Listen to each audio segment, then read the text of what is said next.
जी हाँ मेरे कुड़ी की जनता, सम्मानित साथियों, ध्यान दीजिएगा। आपके दुख सुख में तत्पर खड़े रहने वाले कर्मठ एवं ईमानदार प्रधान पद के प्रत्याशी बबलू यादव भैया आ चुके हैं। आप सब भैया को भारी मतों से विजयी बनाए। प्रधान पद के लड़े ले चुनाव तोहरे घर का बेटा हुआ तोहरे घर के बेटा नु हो। ए चाची प्रधान पद के लड़े ले चुनाव तोहरे घर के बेटा हुआ तोहरे घर के बेटा हुआ नु हो। ए भैया हो बबलू यादव जी के तू जितावा त विकास होई गौआनु हो। ए भैया हो बबलू यादव जी के तू जितावा त विकास होई गौआनु हो। बबलू यादव जिंदाबाद जिंदाबाद जिंदाबाद, बबलू भैया जिंदाबाद जिंदाबाद जिंदाबाद, बबलू यादव जिंदाबाद जिंदाबाद जिंदाबाद।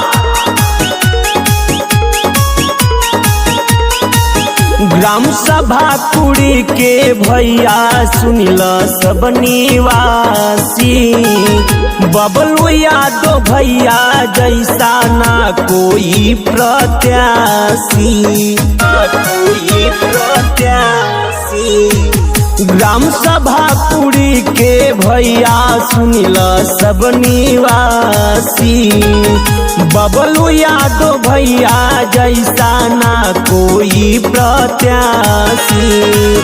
प्रधान पद कगरी माँ बचावा त परिला तोहर पौआ परिला तोहर पौआ नु हो। ए भैया हो बबलू यादव जी के तू जितावा त चमकी कुड़ी गौआन हो।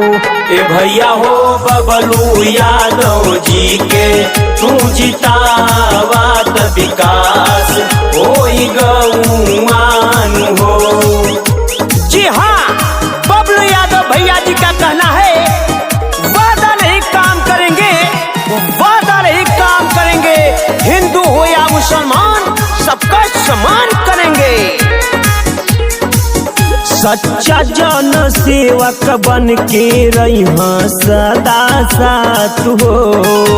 पूरा अपने क्षेत्र में खूब करिया विकास हो विकास। सच्चा जन सेवक बन के रही सदा साथ हो। पूरा अपने क्षेत्र में खूब करिया विकास हो। ओम प्रकाश मांगे घर घर वोटवा तोहरे घर का बेटा हुआ तोहरे घर का बेटा हुआ नु हो। ए भैया हो बबलू यादव जी के तू जितावा त चमकी कुड़ी गौआन हो। ए भैया हो बबलू यादव जी के तू जितावा त विकास होई गौआन